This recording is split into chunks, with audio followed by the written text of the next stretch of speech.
தங்கக்கட்டிகளை கடலில் வீசியது தொடர்பாக 3 பேர் கைது செய்யப்பட்டிருக்கிறார்கள். இலங்கையிலிருந்து 10 கிலோ தங்கக்கட்டிகளை படகு மூலம் 3 பேர் கடத்தி வருவதாக புலனாய்வுத்துறை அதிகாரிகளுக்கு ரகசிய தகவல் கிடைத்தது.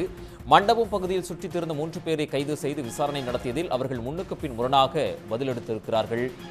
இலங்கையிலிருந்து கடத்தி வரப்பட்ட தங்கக்கட்டிகளை கடலில் தூக்கி வீசிய 3 பேரை தற்போது கைது செய்யப்பட்டிருக்கிறார்கள். இலங்கையிலிருந்து 10 கிலோ தங்கக்கட்டிகளை படகு மூலம் 3 பேர் கடத்தி வருவதாக புலனாய்வுத்துறை அதிகாரிகளுக்கு ரகசிய தகவல் கிடைத்தது. மண்டபம் பகுதியில் சுற்றித் திரிந்த 3 பேரை கைது செய்து விசாரணை நடத்தியதில் அவர்கள் முன்னுக்கு பின் முரணாக பதிலளித்திருக்கிறார்கள்.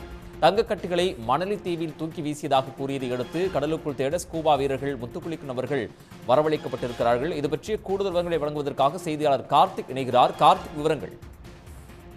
இலங்கையிலிருந்து 10 கிலோ தங்கக்கட்டிகள் கடத்தி வருவதாக மத்திய வருவாய் புலனாய்வுத்துறைக்கு தகவல் கிடைத்தது.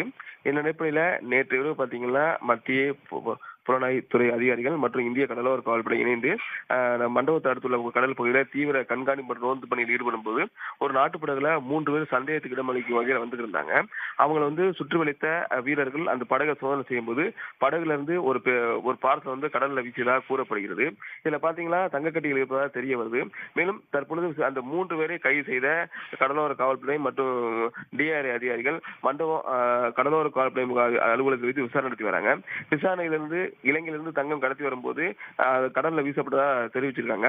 இதன் அடிப்படையில் பாத்தீங்கன்னா கடலோர காவல்படை மற்றும் டிஆர்ஐ அதிகாரிகள், ஸ்கூபா டைவ் வீரர்கள், அதே போல கடல்ல முத்துக்குளிச்சு அந்த தேடக்கூடிய வீரர்களை வரவழைக்கப்பட்டு தற்பொழுது மண்டபம் அதாவது பாமன் அடுத்துள்ள குந்துகால் கடல் பகுதியில தீவிரமாக தேடி வராங்க. தற்பொழுது பாத்தீங்கன்னா 5க்கும் மேற்பட்ட வீரர்கள் இந்த தேடுதல் பணியில் ஈடுபட்டு வராங்க. அதை கண்டுபிடிச்சாதான் 10 கிலோ தங்கம் இருக்கா கூடுதல் தங்கம் இருக்குங்கிற தகவல் தெரிய வரும். தொடர்ச்சியாக இலங்கையிலிருந்து தங்கக்கட்டிகள் ராமேஸ்வரத்துக்கு கடத்தி வருவது அதிகரித்து வருது. இது குறித்து பல்வேறு நடவடிக்கை மேற்கொண்டாலும் இந்த கடத்தல் சம்பவம் நின்றபாடு கிடையாது. இதுவரை பாத்தீங்கன்னா இலங்கையிலிருந்து ராமேஸ்வரத்திற்கு பாத்தீங்கன்னா கடந்த ஒரு 6-7 மாதங்கள்ல 70-80 கிலோக்கு மேற்பட்ட தங்கங்கள் கடத்தி வரப்பட்டு கடல்ல போடப்பட்டு அதுக்கப்புறம் மீட்கப்பட்டு நடவடிக்கை மேற்கொண்டு வராங்க கடலோர காவல்படை.